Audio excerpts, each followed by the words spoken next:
Dear friends, welcome to yet another installment of Strategic Power. In this video, we will discuss a statement made by French President Emmanuel Macron, in which he urged European leaders not to give in to fear and emphasized the need for a strategic shift towards Ukraine, reiterating his previous comments in defense of considering the sending of European troops to that country. We explore how frustration with the Kremlin's empty promises led Macron to acknowledge the need to stop Russia in Ukraine to prevent the conflict from spreading across Europe. However, a controversial question arises. Are Putin's red lines and nuclear threats really effective? Find out more about this crucial issue by watching until the end.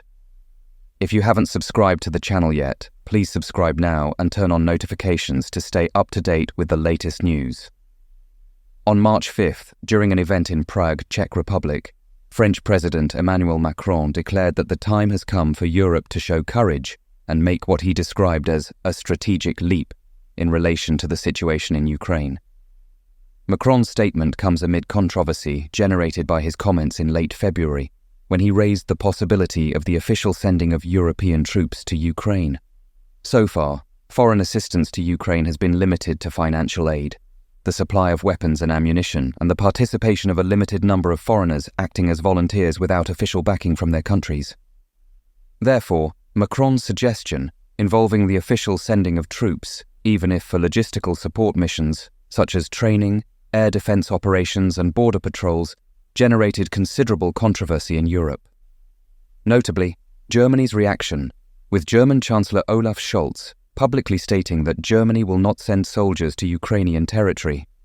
It was in response to stances like that Macron made his speech, urging European leaders not to succumb to fear and resignation in one of the most critical moments of the Russian invasion of Ukraine.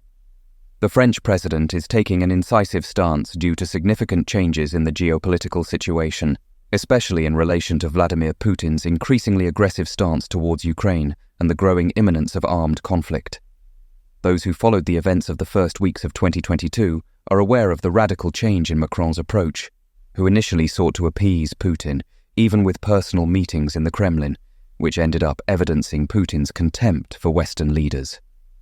Despite Macron's initial efforts to seek a peaceful solution, it became clear over time that Putin had no intention of resolving the conflict diplomatically, but rather to proceed with his military campaign of territorial conquest in Ukraine. Furthermore, it became evident to Macron and other European leaders that Putin does not intend to limit his ambitions to Ukraine, as indicated by Macron's speech in Prague, where he stated that the war has reached Europe. Although it may seem a merely semantic issue, the Russian invasion gains a new dimension when we face it not only as a distant conflict in Ukraine, but as a war that directly affects the lives of millions of Europeans, putting the stability of the continent at risk. Macron and other leaders, such as Czech President Petr Pavel, believe that if Russian aggression is not contained in Ukraine, it could spread to other parts of Europe. After more than 2 years since the start of the Russian invasion, Macron, who previously adopted a conciliatory and appeasing stance, now recognizes the reality of the situation. After countless disappointments stemming from the lies and empty promises of the Kremlin, the French president came to the conclusion, based on his experience dealing with Putin, that if Russia is not contained in Ukraine, its advance through Europe and the spread of conflicts in other regions of the continent and beyond will be inevitable. In a meeting with the French opposition held on March 7th, Macron stated that France has no limits or red lines in its support for the Ukrainian defense, reiterating his willingness to send troops on the ground. Although this position faces resistance in some countries such as Germany, it is received with support in nations such as Latvia, Canada, and the Czech Republic. In reviewing the conflict, it is evident that certain weapons, such as heavy armor, long-range missiles, and F-16 fighters, were initially considered insurmountable red lines for supply to Ukraine.